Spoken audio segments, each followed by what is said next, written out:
नमस्कार दोस्तों। Spectrum IAS में आप सभी का स्वागत है। जैसा कि आपको ज्ञात है कि लगातार हमारे द्वारा करंट अफेयर्स कराए जा रहे हैं और करंट अफेयर्स में हम उन सारे डायमेंशन को कवर कर रहे हैं, सारे के सारे जो आपके लिए एग्जाम की दृष्टि से बेहद इंपॉर्टेंट है। इसलिए आपको बने रहना है। हम लोग लगातार सारी की सारी चीजें करेंगे और व्यवस्थित तरीके से। और प्रारंभिक परीक्षा 2026 को ध्यान में रखते हुए हम लोग लगातार ये क्लासेस को कंडक्ट कर रहे हैं। आप सभी लोग स्पेक्ट्रम आईएएस के चैनल को ज्वाइन कर लें और दूसरी चीज टेलीग्राम चैनल को भी ज्वाइन कर लें, क्योंकि ये सारी की सारी चीज टेलीग्राम में प्रोवाइड हो रही है। ठीक है, तो बने रहिए। हम लोग व्यवस्थित तरीके से आगे की ओर बढ़ेंगे। इन बातों को आपको ध्यान देना है। देखें, पहला प्रश्न आपके सामने, हाल ही में अक्षय ऊर्जा दिवस कब मनाया गया? अभी हाल ही में अक्षय ऊर्जा दिवस कब मनाया गया? 18 अगस्त, 19 अगस्त, 20 अगस्त और इनमें से कोई नहीं। तो याद रखना 20 अगस्त को अक्षय ऊर्जा दिवस। क्योंकि अक्षय ऊर्जा को याद रखना, एक चीज और बता देता हूं, भारत सरकार ही के साथ साथ मध्य प्रदेश सरकार अक्षय ऊर्जा को लगातार बढ़ावा दे रही है। ठीक है, इस बात को आप मतलब यहाँ पे आपको ध्यान रखना, जो नवीकरणीय ऊर्जा है, नवीकरणीय ऊर्जा है, ठीक है, उसको लगातार बढ़ावा दे रही है भारत सरकार एवं मध्य प्रदेश सरकार, प्लस अंतरराष्ट्रीय स्तर पर भी प्रयास किया जा रहा है। ये पॉइंट आपको थोड़ा सा ध्यान रखना। देख, अक्षय ऊर्जा दिवस हर वर्ष 20 अगस्त को मनाया जाता है। कब मनाया जाता है? 20 अगस्त को, याद रखना। 20 अगस्त को क्या मनाया जाता है? अक्षय ऊर्जा दिवस मनाया जाता है। इस पॉइंट को आपको इसका उद्देश्य याद रखना, नवीकरणीय ऊर्जा के महत्व को रेखांकित करना। मतलब जो नवीकरणीय ऊर्जा है उसके महत्व को क्या करना? रेखांकित करना। इस पॉइंट को आपको दिमाग में रखना है, ताकि ताकि देश एक सतत और पर्यावरण संवेदनशील भविष्य की ओर अग्रसर हो सके। यह दिन पूरे भारत में मनाया जाता है और इसका संबंध पूर्व प्रधानमंत्री राजीव गांधी की जयंती से भी है। ठीक है, ये पॉइंट आपको ध्यान रखना। तो यहाँ पे आपको याद रखना, अक्षय ऊर्जा दिवस कब मनाया जाता है? याद रखना 20 अगस्त को मनाया जाता है। ये पॉइंट आपको विशेष रूप से ध्यान रखना। अगर हम और कुछ बात करें, जैसे मैंने आपको बताया था अगस्त के कुछ दिवस बताए थे, अगर आपको याद आ रहा हो तो उन पॉइंटों को भी आपको ध्यान रखना। जैसे मैंने अगस्त के कुछ दिवस कौन कौन से बताए थे? 1 अगस्त को याद रखना, क्या बताए थे अगर याद आ रहा हो? पर्वतारोहण दिवस, पर्वतारोहण दिवस, दिवस, पर्वतारोहण दिवस, दिवस। दूसरी चीज मैंने बताया था, क्लोब्स सिंड्रोम दिवस कब बताया था? 3 अगस्त को। 3 अगस्त को क्या बताया था? 3 अगस्त को क्लोब्स सिंड्रोम दिवस, क्लोब्स सिंड्रोम दिवस, अगर याद आ रहा है, सिंड्रोम दिवस। और मैंने आपको बताया था अगर याद आ रहा है, 6 अगस्त को हिरोशिमा दिवस, 6 अगस्त को हिरोशिमा दिवस, हिरोशिमा, हिरोशिमा दिवस। फिर मैंने बताया था अगर आपको याद आ रहा हो तो 9 अगस्त को याद रखिएगा, नागासाकी दिवस, नागासाकी। ठीक है, ये बताया था नागासाकी। प्लस इसी दिन 9 अगस्त को आदिवासी दिवस भी मनाया जाता है, विश्व आदिवासी दिवस। कौन सा? विश्व आदिवासी दिवस, आदिवासी दिवस। ठीक है, ये पॉइंट आपको ध्यान रखना। 12 अगस्त को याद रखिएगा, हाथी दिवस मनाया जाता है। 12 अगस्त को, इस पॉइंट को भी आपको याद रखना, हाथी दिवस, हाथी दिवस मनाया जाता है। 12 अगस्त को क्या मनाया जाता है? हाथी दिवस मनाया जाता है। ये भी पॉइंट आपको विशेष रूप से ध्यान रखना। और हमने आपको बताया था अगर याद आ रहा हो सारी की सारी चीजें। ठीक है, तो 29 अगस्त को क्या मनाया जाएगा? याद रखना, राष्ट्रीय खेल दिवस, राष्ट्रीय खेल दिवस। ये भी पॉइंट आपको ध्यान रखना है। ये सारे के सारे पॉइंट आपको दिमाग में रखना है। ये सारे के सारे बिंदु आपको विशेष रूप से ध्यान रखना है। तो इसी तरह आगे की ओर हम लोग बढ़ते जाएंगे लगातार, और आपको सारी की सारी चीज हम बताते चले जाएंगे। ठीक है, हाँ, एक चीज और याद रखो, 10 अगस्त को विश्व शेर दिवस, विश्व शेर दिवस, शेर दिवस। ठीक है, 10 अगस्त को विश्व शेर दिवस। ये भी पॉइंट आपको ध्यान रखना है। तो हम लोग ये सारे के सारे बिंदुओं को ध्यान रखेंगे। आगे बढ़ते हैं। हाल ही में सकुरा विज्ञान कार्यक्रम 2000 और 2025 का आयोजन कहाँ किया गया? ठीक, आपको समझ में जाना चाहिए। सकुरा शब्द कहाँ से याद रखना, ये जापान से संबंधित शब्द है, याद रखिएगा। तो हाल ही में सकुरा विज्ञान कार्यक्रम 2025 का आयोजन कहाँ पे किया गया? जापान में किया गया। इस पॉइंट को आपको ध्यान रखना। फिशु वर्ल्ड यूनिवर्सिटी गेम्स 2025 याद रखना। फिशु वर्ल्ड यूनिवर्सिटी गेम्स जो हुआ है, वर्ल्ड यूनिवर्सिटी गेम्स याद रखना, वो की पदक तालिका में जापान शीर्ष पर था और भारत कौन से स्थान पर था? 20वें स्थान पर था। ये पॉइंट आपको याद रखना। तो फिशु वर्ल्ड यूनिवर्सिटी गेम्स याद रखना, वर्ल्ड यूनिवर्सिटी गेम्स में जापान याद रखिएगा शीर्ष पर रहा और भारत किस नंबर पे याद रखना? 20वें स्थान पर रहा। ये पॉइंट आपको विशेष रूप से ध्यान रखना है। ये सारे के सारे बिंदु को ध्यान रखना। सीयूटी ने जापान ओपन बैडमिंटन 2025 में पुरुष सिंगल्स का खिताब जीता, उतना इंपॉर्टेंट नहीं है। हाँ, 16वां इंडिया ट्रेड फेयर टोक्यो में आयोजित किया, याद रखना, इंपॉर्टेंट है। 16वां इंडिया ट्रेड फेयर जो हुआ है, 16वां कौन सा नंबर? 16वां इंडिया ट्रेड फेयर याद रखिएगा, कहां पे आयोजित किया गया? टोक्यो में। कहां पे? टोक्यो में आयोजित किया गया। जापान के माउंट सिनमो एडेके ज्वालामुखी में भी, बहुत इंपॉर्टेंट है, माउंट सिनमो एडेके ज्वालामुखी कहां विस्फोट हुआ है? जापान में। माउंट सिनवा, पकड़ में ही आ रहा, सिनमो एडेके ज्वालामुखी कहां पे फटा है? ध्यान रखिएगा, इस बात को आपको ध्यान रखना। कौन सा? सिनमो एडेके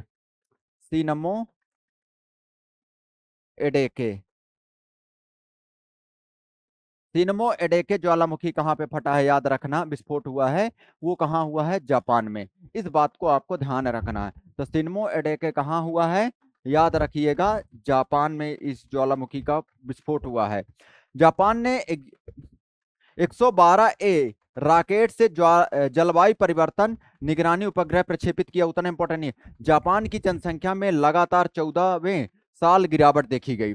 जापान की जनसंख्या में लगातार 14वें साल क्या देखी गई? याद रखिएगा, गिरावट देखी गई। ये पॉइंट आपको ध्यान रखना है। ये सारे के सारे पॉइंट आपको दिमाग में रखना है।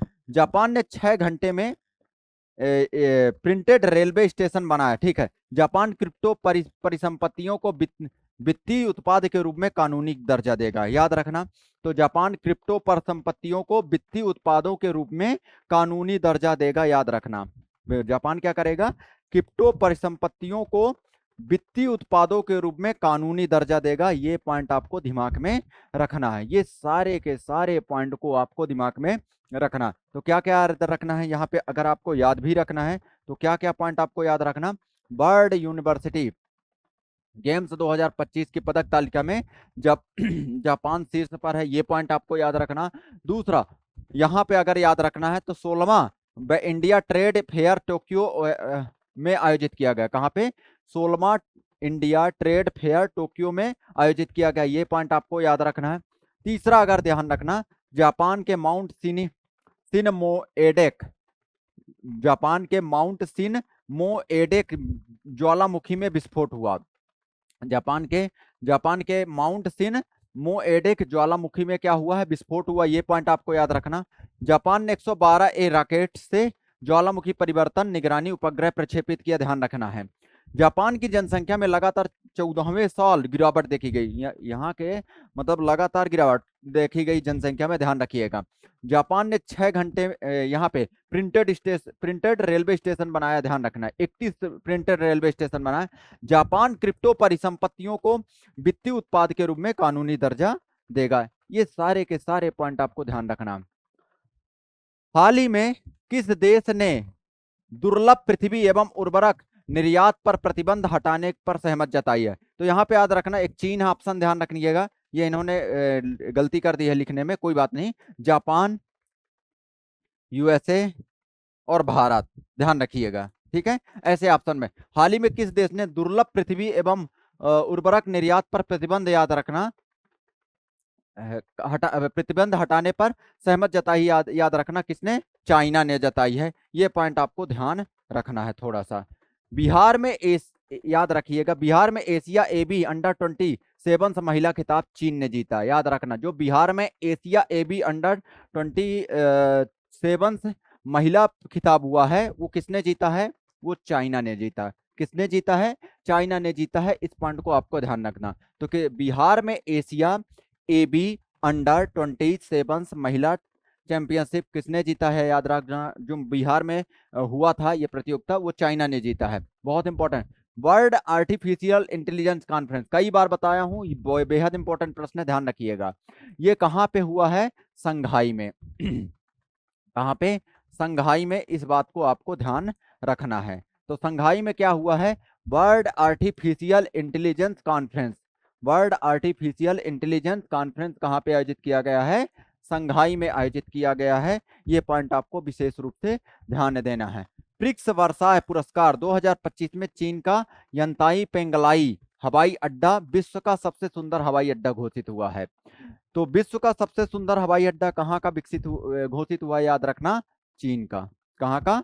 चीन का। ये पॉइंट आपको ध्यान रखना है। तो विश्व, याद रखना, प्रिक्स वर्साय पुरस्कार 2025 में चीन का यांताई पेंगलाई हवाई अड्डा, याद रखना, विश्व का सबसे सुंदर हवाई अड्डा घोषित हुआ है।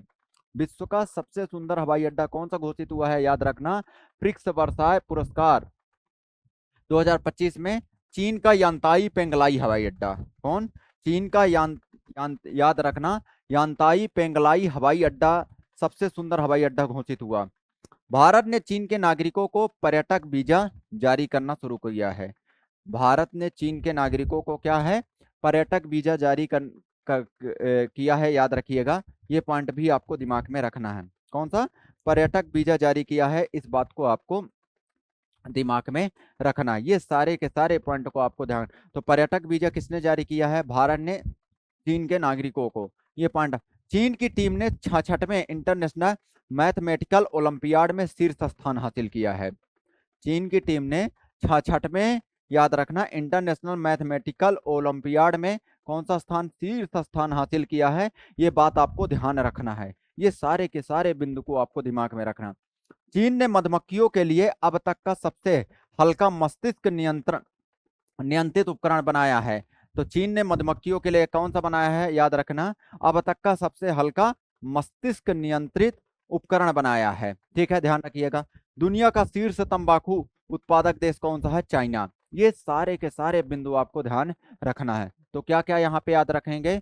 तो बिहार में एशिया AB अंडर 27 महिला खिताब जीता है। किसने? चाइना ने। किसने जीता है? चाइना ने। ये पॉइंट आपको ध्यान रखना। दूसरी चीज, वर्ल्ड आर्टिफिशियल इंटेलिजेंस कॉन्फ्रेंस का आयोजन कहाँ पे? संघाई में आयोजित किया गया। कहाँ पे? संघाई में आयोजित किया गया, याद रखना। प्रिक्स वर्साय पुरस्कार 2025 में चीन का यांताई पेंगलाई हवाई अड्डा विश्व का सबसे सुंदर हवाई अड्डा घोषित हुआ।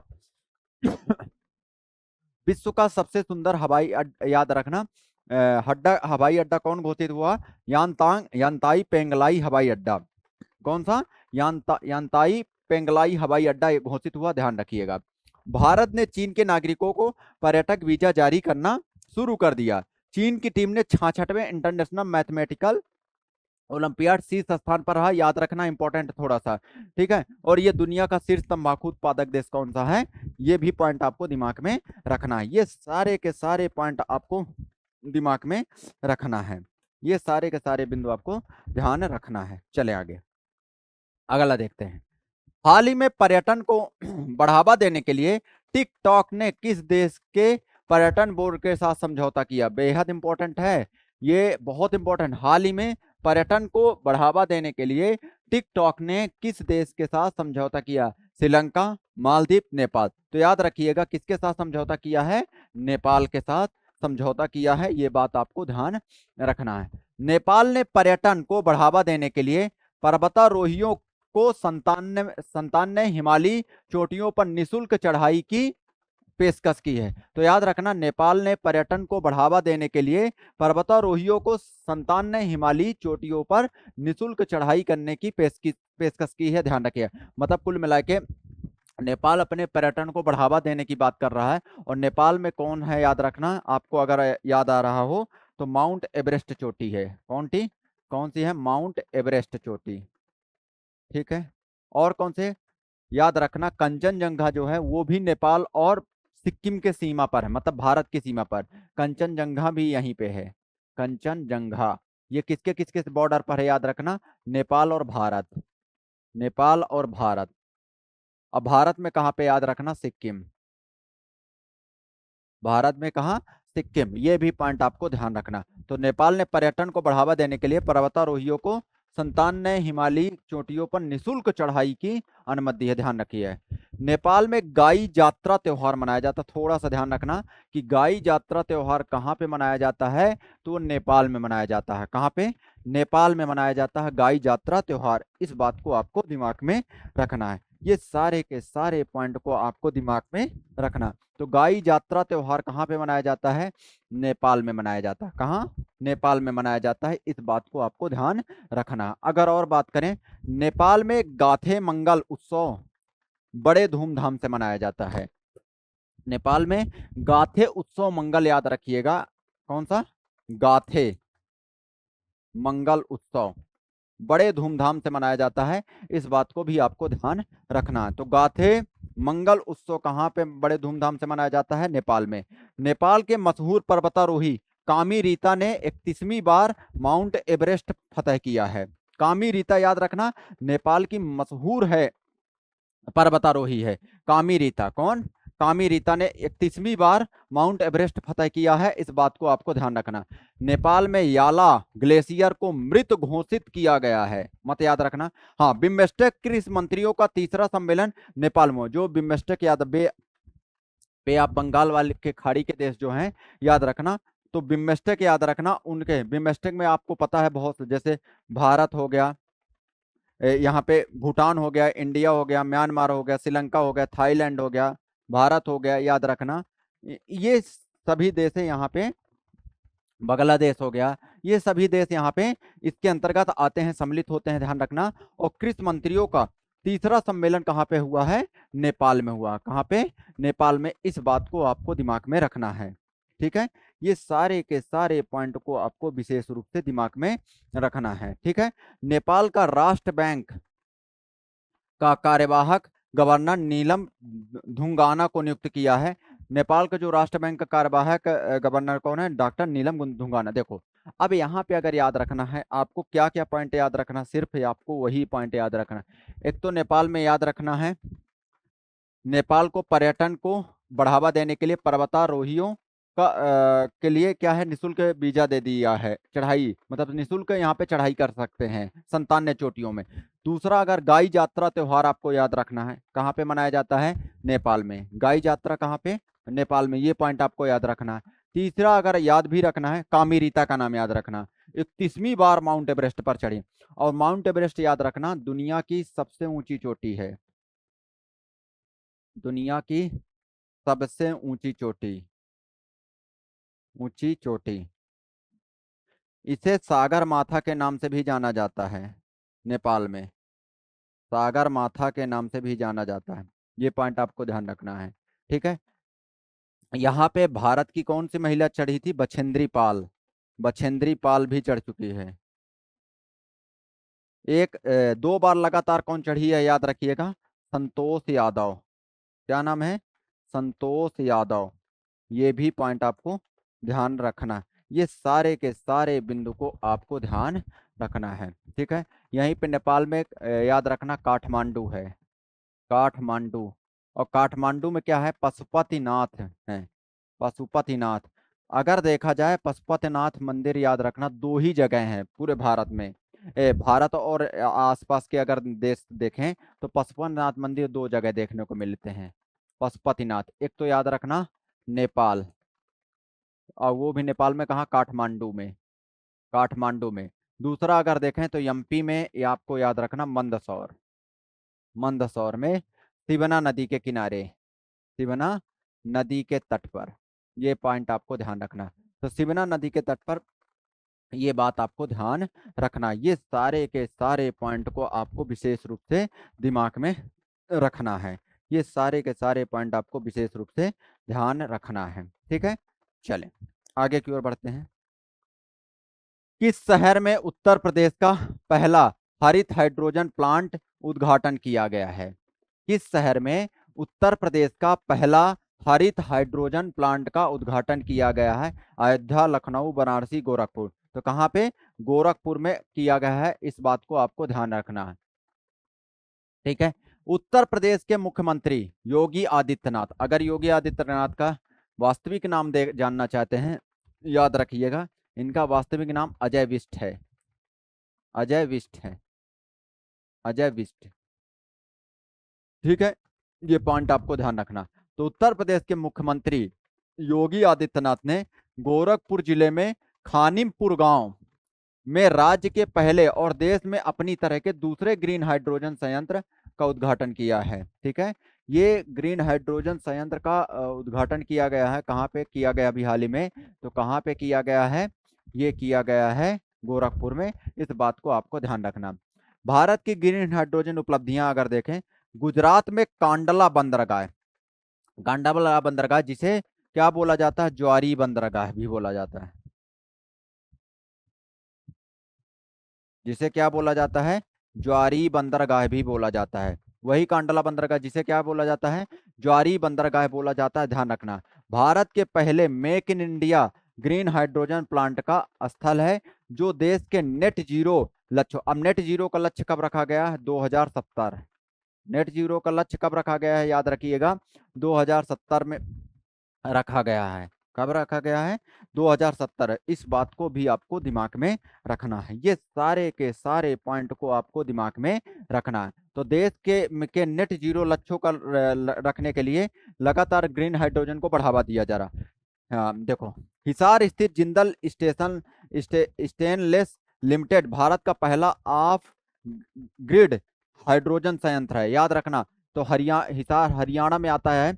यहाँ पे याद रखना भारत का पहला ऑफ ग्रिड ग्रीन हाइड्रोजन संयंत्र है। कैसा? ऑफ ग्रिड ग्रीन हाइड्रोजन संयंत्र है, इस बात को आपको ध्यान रखना है। ठीक है, आगे देखते हैं।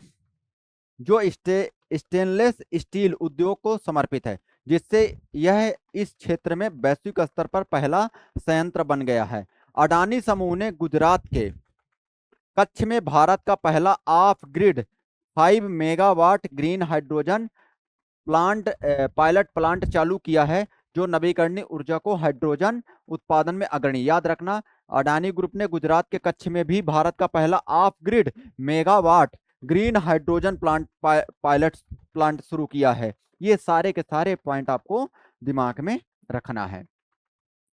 ग्रीन हाइड्रोजन का उत्पादन H2O को इलेक्ट्रोलिसिस की प्रक्रिया से हाइड्रोजन और ऑक्सीजन में विभाजित करके किया जाता है। याद रखना, ग्रीन हाइड्रोजन को कैसे की उत्पादित किया जाता है, ये पॉइंट आपको ध्यान रखना। तो ग्रीन हाइड्रोजन का उत्पादन, याद रखना, जल को इलेक्ट्रोलिसिस की प्रक्रिया से हाइड्रोजन और ऑक्सीजन में विभाजित करके किया जाता है। ये बात आपको ध्यान रखना है। इसके उपयोग में फ्यूल सेल, इलेक्ट्रिक वाहन, उर्वरक एवं रिफाइनरी जैसे औद्योगिक क्षेत्रों तथा सड़क एवं रेल परिवहन क्षेत्र सम्मिलित हैं। ये सारे के सारे पॉइंट आपको ध्यान रखना है। आगे देखें, किस दिन विश्व मच्छर दिवस मनाया जाता है? World mosquito day is celebrated on which date? तो याद रखिएगा किस दिन मनाया जाता है? तो 20 अगस्त को मनाया जाता है, विश्व मच्छर दिवस मनाया जाता है। कौन सा दिवस? विश्व मच्छर दिवस मनाया जाता है। ये पॉइंट आपको दिमाग में रखना है। ये सारे के सारे पॉइंट को आपको दिमाग में रखना है। विश्व मच्छर दिवस प्रतिवर्ष 20 अगस्त को मनाया जाता है। ठीक है, इसका उद्देश्य मच्छरों से फैलने वाले रोगों के प्रति जागरूकता फैलाना तथा उनसे बचाव एवं नियंत्रण उपायों को प्रोत्साहित करना। देखो यहाँ पे देखो, अगर इतिहास की बात यहाँ पे करें तो 20 अगस्त 1897 को प्रसिद्ध ब्रिटिश चिकित्सक एवं वैज्ञानिक सर रोनाल्ड रॉस ने यह सिद्ध किया कि मादा एनफ्लूएंजा मच्छर से ही मलेरिया का वाहक है। ये याद रखना। तो किसने? रोनाल्ड रॉस ने यह सिद्ध किया था कि मादा इन्फ्लुएंजा क्या है। ये इंपॉर्टेंट है। मादा इन्फ्लुएंजा क्या है, याद रखिएगा। इसका मलेरिया का वाहक है, याद रखना। और मलेरिया किससे होता है? प्रोटोजोआ से होता है, प्रोटोजोआ। ठीक है, इस बात को भी आपको ध्यान रखना है। इस खोज ने चिकित्सा विज्ञान की दिशा में ही बदल दी और मलेरिया नियंत्रण की नींव रखी। और इस महत्वपूर्ण योगदान के लिए रोनाल्ड रॉस को वर्ष 1902 में नोबेल पुरस्कार भी चिकित्सा के क्षेत्र में दिया गया था, सम्मानित किया गया था। उनकी इस ऐतिहासिक खोज की स्मृति में प्रत्येक वर्ष 20 अगस्त को विश्व मच्छर दिवस मनाया जाता है। और भारत का मलेरिया मुक्ति का लक्ष्य याद रखिएगा 2030। भारत मलेरिया मुक्त का लक्ष्य का कब घोषित किया है, याद रखना, लक्ष्य घोषित किया गया है 2030। ये भी पॉइंट आपको थोड़ा सा ध्यान रखना। ये सारे के सारे पॉइंट को आपको दिमाग में रखना है। किसे टाटा सन्स के निदेशक के रूप में नियुक्त किया गया है? तो किसे किया गया है? नोएल टाटा को। ज्ञानेश ज्ञानेश कुमार याद रखिएगा कौन है? ज्ञानेश कुमार अभी चर्चा में है, अगर आपको याद है, मुख्य चुनाव आयुक्त, मुख्य चुनाव आयुक्त। ठीक है। दूसरा नाम अजय कुमार, ये यूपीएससी के हैं, यूपीएससी के हैं। कौन? अध्यक्ष। इसका पराग अग्रवाल आप बताएंगे, कमेंट बॉक्स में कमेंट करिएगा। पराग अग्रवाल कौन है, ये कमेंट बॉक्स में आप कमेंट करिएगा, आप बताइएगा जरूर। ठीक है, पराग अग्रवाल कौन है, कमेंट बॉक्स में कमेंट करिएगा। देखें, भारतीय सेना के उप सेनाध्यक्ष अभी पुष्पेंद्र सिंह बने हैं। और भारतीय सेना के सेनाध्यक्ष कौन है, आपको भी पता है, उपेंद्र द्विवेदी सर हैं। कौन है? उपेंद्र द्विवेदी सर। ये कहाँ के हैं? द्विवेदी सर कहाँ के हैं, याद रखिएगा। ये उपेंद्र द्विवेदी सर कहाँ से हैं? रीवा से हैं। कहाँ से हैं? रीवा। ये पॉइंट आपको ध्यान रखना है। ठीक है, तो भारतीय सेना के उप सेना अध्यक्ष पुष्पेंद्र सिंह हैं। कौन है? उप सेना अध्यक्ष पुष्पेंद्र सिंह। और याद रखना, उपेंद्र द्विवेदी जी इसके सेना प्रमुख है। सशस्त्र सीमा बल का 26वां महानिदेशक संजय सिंघल को बनाया गया। ठीक है, सशस्त्र सीमा बल का याद रखिएगा महानिदेशक किसे बनाया गया? सिंघल, संजय सिंघल को बनाया गया। किन्हें? संजय सिंघल को बनाया गया है। ये पॉइंट आपको ध्यान रखना होगा। तो सशस्त्र सीमा बल का 26वां महानिदेशक संजय सिंघल। गिफ्ट सिटी के नए सीईओ याद रखना, संजय कौल को बनाया गया है। ठीक है, उतना इंपॉर्टेंट नहीं। इसमें कौन सा इंपॉर्टेंट है? ये वाला पॉइंट जिसमें ये मैंने बताए हैं, ये पॉइंट आपको याद रखना है। दूसरा अगर याद रखना है, सशस्त्र सीमा बल के महानिदेशक किसे बनाया गया? संजय सिंघल को बनाया गया। अब ये इंपॉर्टेंट, रा याद रखना, रिसर्च एंड एनालिसिस विंग याद रखिएगा, इसके पराग जैन है। कौन है? पराग जैन। याद रखना, कौन? पराग अग्रवाल मत कर देना, पराग जैन। पराग अग्रवाल आप लोग बताओगे, ठीक है, मैंने इसीलिए वहां पे क्वेश्चन मार्क कर दिया। पराग जैन है कौन? रा के प्रमुख। इस बात को आपको विशेष रूप से ध्यान देना। ये सारे के सारे, तो रा के प्रमुख किसे बनाया गया है? पराग जैन को बनाया गया। राष्ट्रीय महिला आयोग की अध्यक्ष किसे बनाया गया है? विजया किशोर राहटकर। किसे? विजया किशोर राहटकर को राष्ट्रीय महिला आयोग का क्या बनाया गया? अध्यक्ष बनाया गया है, विजया किशोर राहटकर। रेलवे बोर्ड के नए अध्यक्ष याद रखिएगा, सतीश कुमार को बनाया गया। रेलवे बोर्ड का नए अध्यक्ष को किसे बनाया गया है? सतीश कुमार को बनाया गया है। इस पॉइंट को इंपॉर्टेंट है सारे के सारे, ये बेहद इंपॉर्टेंट। एक तो रा याद रखिएगा, रा के प्रमुख पराग जैन बने हैं। भारतीय सेना के सेनाध्यक्ष कौन है, याद रखना, उपेंद्र द्विवेदी सर हैं। सशस्त्र सीमा बल के कौन है? संजय सिंघल है। राष्ट्रीय महिला आयोग के अध्यक्ष कौन बनी है, याद रखिएगा, विजया किशोर राहटकर। रेलवे बोर्ड के नए अध्यक्ष किसे बनाया गया है? सतीश कुमार को। 52वें सीजेआई बी आर गवई, बहुत इंपॉर्टेंट है, 52वें क्रम भी याद रखना। 52वें सीजेआई कौन बने हैं? न्यायमूर्ति बी आर गवई। कौन है? B R Gavai. ये पॉइंट आपको ध्यान रखना है। इसरो के प्रमुख वी नारायणन कौन बने हैं? इसरो के प्रमुख कौन बने हैं, याद रखिएगा, वी नारायणन। कौन बने हैं? बी नारायणन। इसरो के प्रमुख कौन बने हैं, याद रखिएगा, बी नारायणन। ठीक है, इन पॉइंटों को भी आपको ध्यान रखना। तो बी नारायणन सर किसके बने हैं प्रमुख, याद रखिएगा, इसरो के प्रमुख बने हैं। ये पॉइंट आपको ध्यान रखना है। प्रधानमंत्री नरेंद्र मोदी की निजी सचिव निधि तिवारी, इंपॉर्टेंट है, निधि तिवारी प्रधानमंत्री मोदी जी के क्या बनी है? निजी सचिव बनी है। इस बात को आपको ध्यान रखना है। तो निजी सचिव कौन बनी है प्रधानमंत्री नरेंद्र मोदी जी की, याद रखना, निधि तिवारी। कौन? निधि तिवारी। इस बात को आपको याद रखना है। ये सारे के सारे पॉइंट को आपको ध्यान रखना है। तो निधि तिवारी याद रखना, प्रधानमंत्री नरेंद्र मोदी की निजी सचिव बनी है। कौन? निधि तिवारी। इस बात को भी आपको दिमाग में रखना है।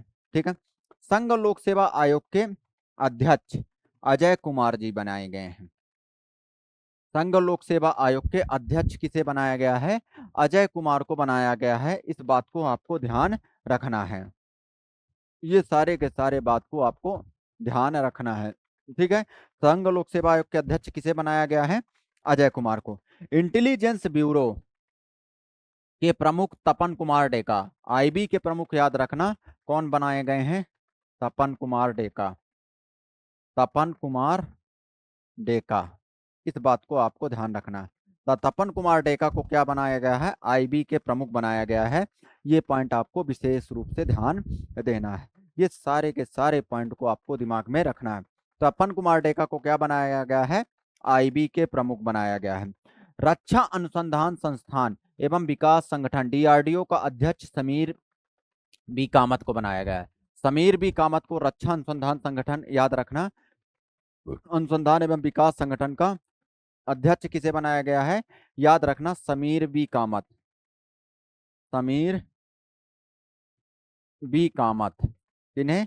समीर बी कामत। इस पॉइंट को आपको ध्यान रखना है। ये सारे के सारे पॉइंट को आपको दिमाग में रखना है। ये सारे के सारे बहुत इंपॉर्टेंट है डीआरडीओ के। तो इसमें ये जितनी लाइन लिखी है ये आपके लिए बेहद इंपॉर्टेंट है। ठीक है। तो संघ लोक सेवा आयोग के अध्यक्ष अजय कुमार को बनाया गया, कई बार बता चुका हूं। प्रधानमंत्री नरेंद्र मोदी की निजी सचिव निधि तिवारी बनाई गई हैं। इसरो याद रखना, इसरो के प्रमुख बी नारायणन को बनाया है। 52वें सीजेआई कौन बने हैं? बी आर गवई, याद रखिएगा। रेलवे बोर्ड के नए अध्यक्ष सतीश कुमार को बनाया गया है। राष्ट्रीय महिला आयोग के अध्यक्ष विजय किशोर राहटकर जी को बनाया गया है। ये पॉइंट आपको ध्यान रखना। रक्षा अनुसंधान एवं विकास, रक्षा अनुसंधान एवं डीआरडीओ की स्थापना कब हुई थी? अगर याद रखना 1958 में। ठीक है। संघ लोक सेवा आयोग के अध्यक्ष ये कब बना है? याद रखना 1926 में। ठीक है ना, वैसे ठीक है, इस बात को आपको ध्यान रखना। अगर यहाँ पे बात करें इसरो, इसरो की स्थापना 1969 में। रेलवे बोर्ड की अध्यक्ष स्थापना 1905 में। ठीक है, याद रखना। ये सारे के सारे पॉइंट आपको ध्यान रखना है। ठीक है। आईबी की स्थापना 1887 में। ये भी आकर आप याद कर सकते हैं तो कर लीजिएगा। ठीक है, चलिए आगे देखें।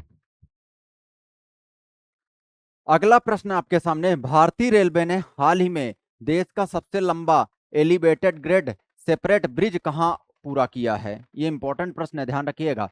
भारतीय रेलवे ने हाल ही में देश का सबसे लंबा elevated grade grade separator bridge कहां पूरा किया है? ध्यान रखिएगा। तो भारतीय रेलवे ने, याद रखिएगा, हाल ही में देश का सबसे लंबा एलिवेटेड ग्रेड सेपरेटर ब्रिज कहां पे शुरू किया है? कटनी में। कहां पे? कटनी जंक्शन मध्य प्रदेश में किया है। इस बात को आपको ध्यान रखना है। ठीक है, इस बात को देखो, भारतीय रेलवे ने पश्चिम मध्य रेलवे के जबलपुर मंडल है में एक ऐतिहासिक परियोजना के तहत मध्य प्रदेश के कटनी जंक्शन पर देश के सबसे लंबे एलिवेटेड ग्रेड सेपरेटर ब्रिज का निर्माण के साथ एक महत्वपूर्ण उपलब्धि हासिल। बहुत इंपॉर्टेंट प्रश्न है, ध्यान रखना। ये बेहद इंपॉर्टेंट है, स्टार लगा रहा हूं, वेरी इंपॉर्टेंट। ठीक है, ये इंपॉर्टेंट है, ध्यान रखना। तो क्या याद रखना? कटनी जंक्शन पर देश का सबसे लंबे एलिवेटेड ग्रेड सेपरेटर ब्रिज का उद्घाटन किया गया है। देश का सबसे लंबे एलिवेटेड ग्रेड सेपरेटर ब्रिज का उद्घाटन किया है। ये पॉइंट आपको विशेष रूप से ध्यान रखना है। ये सारे के सारे पॉइंट को आपको ध्यान रखना है। मध्य प्रदेश में किस स्थान पर एक नया इलेक्ट्रिक विनिर्माण क्लस्टर स्थापित? याद रखना, इलेक्ट्रॉनिक विनिर्माण क्लस्टर कहां पे बनाया जा रहा है? याद रखना, बंदी खेड़ी गांव बैरसिया भोपाल में। कहां पे? बंदी खेड़ा गांव बैरसिया भोपाल में। ये पॉइंट आपको थोड़ा सा ध्यान रखना। देखो, कुछ चीजें और बताना चाहूंगा। सिगरौली को याद रखना क्या कहा जाता? देखो, पहले यहाँ पे याद रखना भोपाल से संबंध। भोपाल 5 पहाड़ियों से घिरा हुआ है, 5 पहाड़ी। ठीक है, ये पॉइंट आपको ध्यान रखना। दूसरी चीज यहां पे आपको याद रखना है, यहीं पे भोजताल है। यहीं पे क्या है? भोजताल है, भोजताल, ये याद रखना, भोजताल है। तीसरी चीज यहीं पे आपको याद रखना है, यहीं पे याद रखना वल्लभ भवन है, वल्लभ भवन भवन है। ठीक है, ये पॉइंट आपको याद रखना। यहीं के जरदोजी के बटुए फेमस है, जरदोजी के बटुए। यहीं पे मनुआ भान की टेकरी है, मनुआ भान टेकरी, टेकरी। यहीं पे राजा भोज एयरपोर्ट है, राजा भोज अंतरराष्ट्रीय एयरपोर्ट, राजा भोज अंतरराष्ट्रीय एयरपोर्ट, एयरपोर्ट, राजा भोज अंतरराष्ट्रीय एयरपोर्ट है, ये पॉइंट आपको ध्यान रखना। तो राजा भोज अंतरराष्ट्रीय एयरपोर्ट कहाँ है, यहीं पे है, ये पॉइंट आपको ध्यान रखना। और क्या याद रखोगे, यहीं पे अगर हम बात करें, राज्य मानव अधिकार है आयोग, राज्य मानवाधिकार, राज्य मानवाधिकार आयोग। और क्या यहाँ पे बात करेंगे, अगर आप बात ही कर रहे हैं, यहीं पे आप बात करें इंदिरा गांधी राष्ट्रीय मानव संग्रहालय, इंदिरा गांधी राष्ट्रीय मानव संग्रहालय,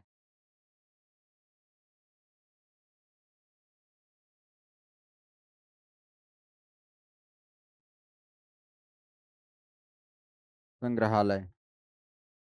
यहीं पे आपको याद रखना राज्य जनजाति संग्रहालय है, राज्य जनजाति संग्रहालय, संग्रहालय। यहीं पे अगर हम बात करें, वन विहार नेशनल पार्क है, वन विहार,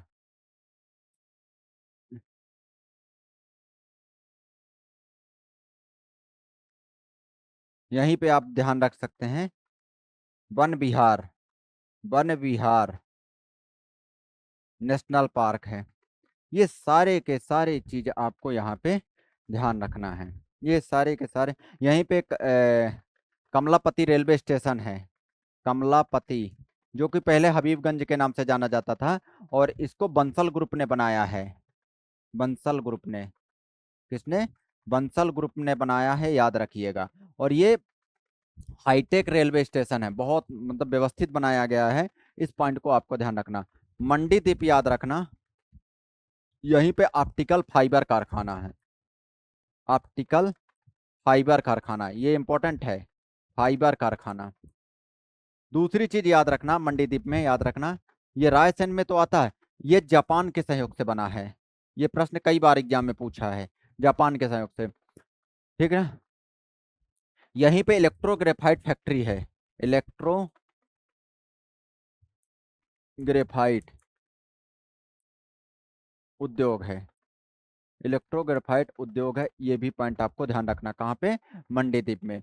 पीथमपुर को याद रखना, मध्य प्रदेश का क्या है, भारत, मध्य प्रदेश नहीं, भारत का डेट्राइट कहा जाता है, भारत का डेट्राइट, ठीक है, ठीक है, इस बात को आपको ध्यान रखना। यहाँ पे ऑटोमोबाइल इंडस्ट्री है, ऑटोमोबाइल इंडस्ट्री, इंडस्ट्री, ठीक है, इस बात को आपको ध्यान रखना। यहीं पे पीथमपुर में पीएम मेगा मित्र पार्क बनाया जा रहा है, PM mega, mega, PM mega Mitra park, PM mega Mitra park, ध्यान रखिएगा, PM mega Mitra park, mega Mitra park, ठीक है, भारत का डेट्राइट। और क्या याद रखोगे, यहाँ पे ऑटोमोबाइल इंडस्ट्री है, ऑटोमोबाइल इंडस्ट्री है, ये पॉइंट। और सिगरौली याद रखना, इसे ऊर्जा राजधानी के रूप में जाना जाता है, ऊर्जा राजधानी, ऊर्जा राजधानी, ये पॉइंट आपको ध्यान रखना। यहाँ पे याद रखना झिंगुरदाह खदान है, झिंगुरदाह खदान, कौन सा खदान, झिंगुरदाह है, याद रखना। जयंत, जयंत खदान है, जयंत। ये सारे के सारे पॉइंट आपको विशेष रूप से ध्यान देना है, ये सारे के सारे बिंदु को आपको ध्यान रखना है, ठीक है। चले आगे, आगे बढ़ते हैं। यहाँ पे देखें अगला प्रश्न, जलीय जीव डॉल्फिन से संबंधित, मध्य प्रदेश के मुरैना जिले में चंबल नदी में पाई जाती है जलीय जीव डॉल्फिन, ठीक है, ध्यान रखना, डॉल्फिन चंबल नदी में पाई जाती है मध्य प्रदेश में, अगर देखा जाए, पूछा जा सकता है एग्जाम में, ठीक है, इस बात को आपको ध्यान रखना।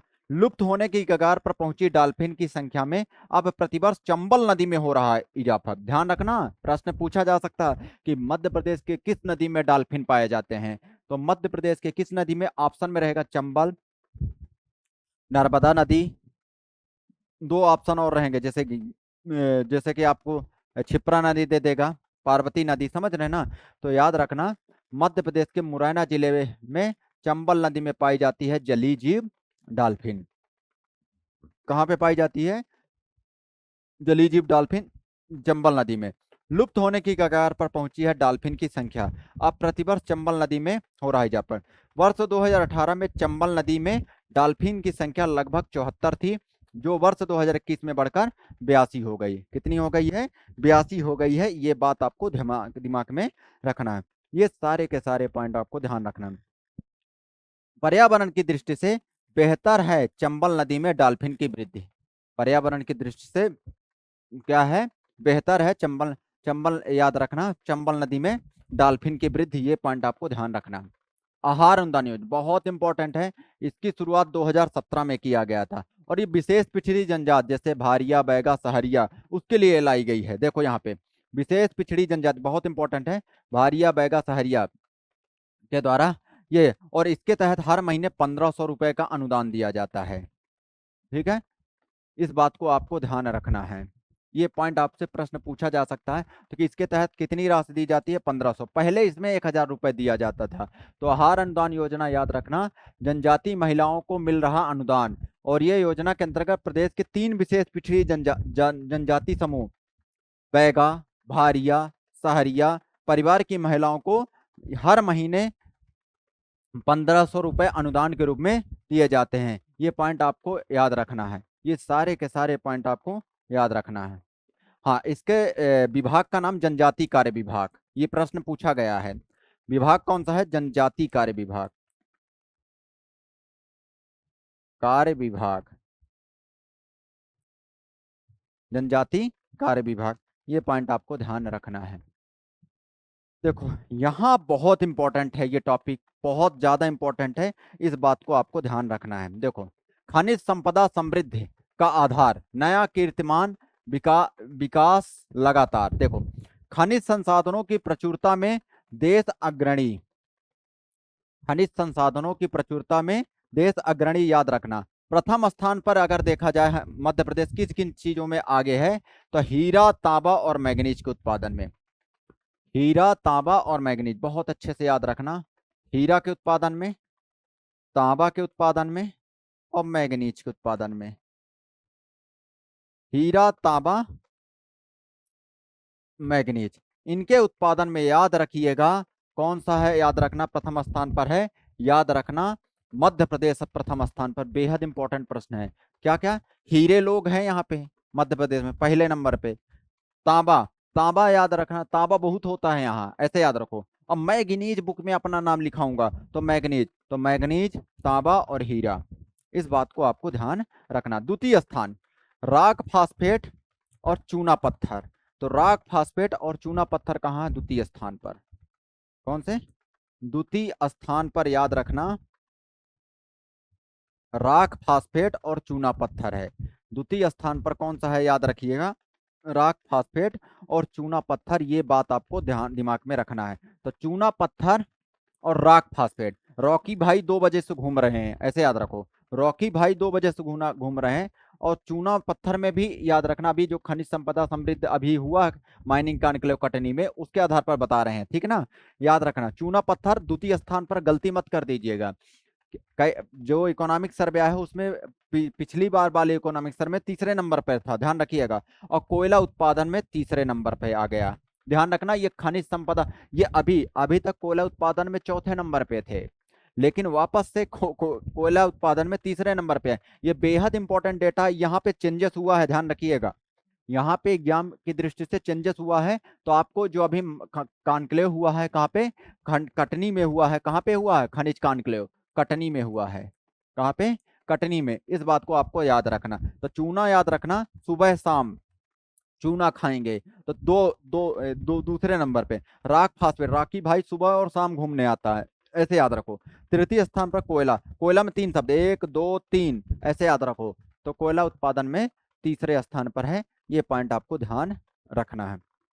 ये सारे के सारे पॉइंट आपको ध्यान रखना है, ठीक है। ये सारे के सारे बिंदुओं को आपको दिमाग में रखना है। देखें अगला प्रश्न देखें। मध्य प्रदेश के उज्जैन जिले में स्थित प्रसिद्ध पर्यटन राजा भरतियर, राजा भरतियर की गुफा याद रखना क्षिप्रा नदी के तट पर है। कहाँ पे? क्षिप्रा, ये मध्य प्रदेश शासन की साइड से लिया गया है, क्षिप्रा नदी के तट पर है। और ये राजा भरतिहरि कौन थे? गर्दभिल्ल शासक गंधर्व सेन के बेटे हैं।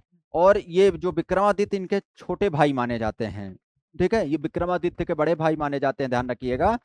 और इनकी पत्नी पिंगला थी। कौन थी? पिंगला। ये पिंगला से प्रेम करते थे, ठीक है। तो याद रखना क्षिप्रा नदी के तट पर स्थित गुफाएं तपोस्थली के रूप में जानी जाती है। क्षिप्रा नदी के तट पर स्थित गुफाएं तपोस्थली के रूप में जानी जाती है। गुफाओं के मार्ग में गढ़कालिका मंदिर, चिंतामन गणेश मंदिर सहित अनेक दर्शनीय स्थल। यहीं पे याद रखना कि राजा भर्तृहरि ने 12 वर्षों तक यहाँ तपस्या की। ये प्रश्न कहीं पूछ न ले कि कितने वर्षों तक यहाँ पे।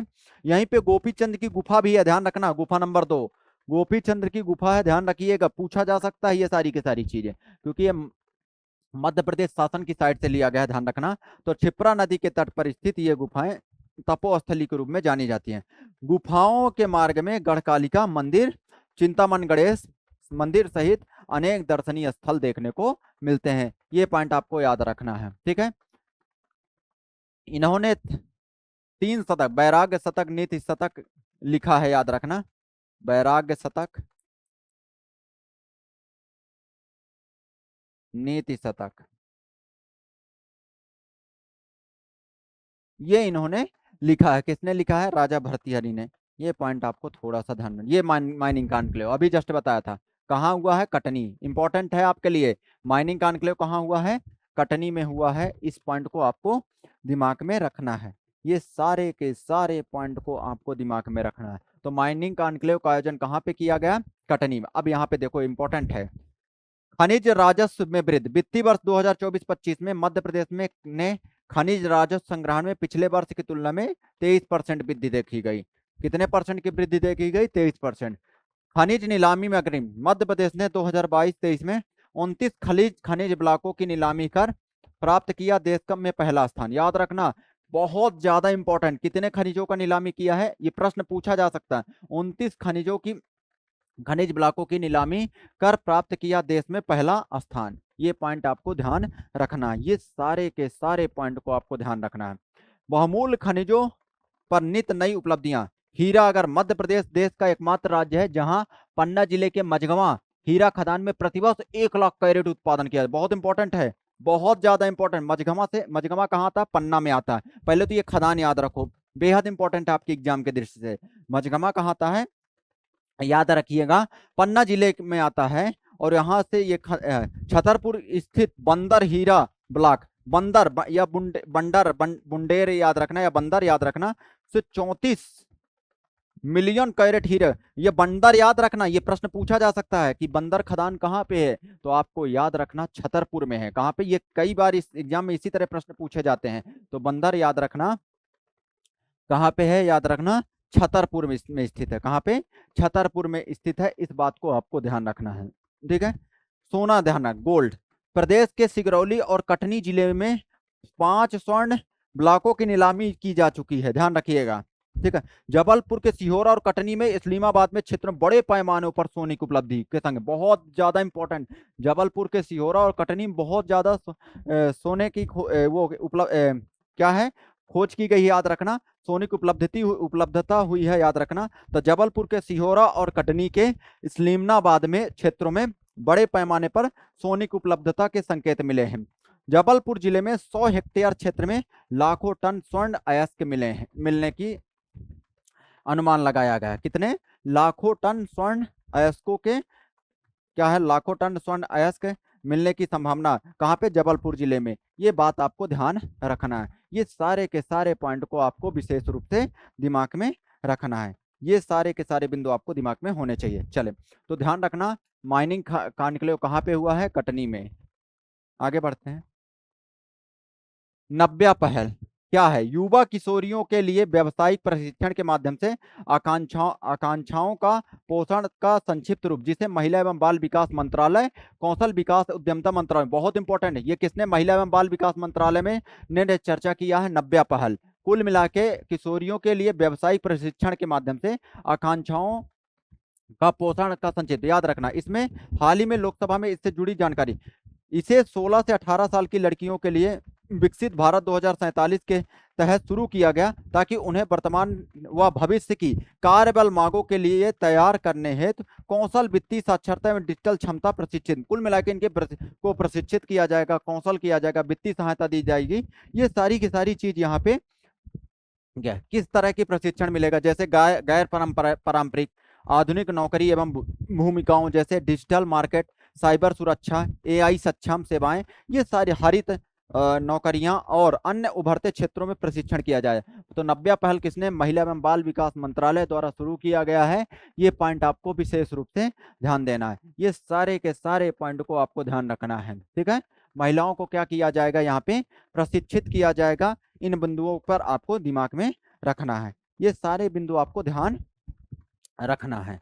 अगला प्रश्न यहाँ पे देखें, जोधपुर में बनेगा उत्तर भारत का पहला ग्रीन हाइड्रोजन हब। देश की ऊर्जा क्रांति में बड़ा कदम बढ़ाते हुए आईआईटी जोधपुर में करीब 205 करोड़ रुपए की लागत से उत्तर भारत का पहला ग्रीन हाइड्रोजन इनोवेशन क्लस्टर स्थापित होगा। पब्लिक प्राइवेट पार्टनरशिप मॉडल पर बनने वाले क्लस्टर सालाना करीब 350 टन ग्रीन हाइड्रोजन उत्पादन, मतलब यहाँ पे कुल मिला के अक्षय ऊर्जा को लगातार बढ़ावा दे, नवीकरणीय ऊर्जा को लगातार बढ़ावा देने के लिए, याद रखना, पहला ग्रीन हाइड्रोजन उत्तर भारत का कहाँ पे बनेगा? जोधपुर में बनेगा। कहाँ पे? जोधपुर में बनेगा। और जोधपुर कहाँ आता है? याद रखिएगा, राजस्थान। कहाँ आता है? राजस्थान में आता है। इस बात को भी आपको दिमाग में रखना है। अगला प्रश्न देखें, यहाँ पे अगला प्रश्न हम आपसे बात करते हैं, भोपाल दुग्ध संयंत्र का नवाचार।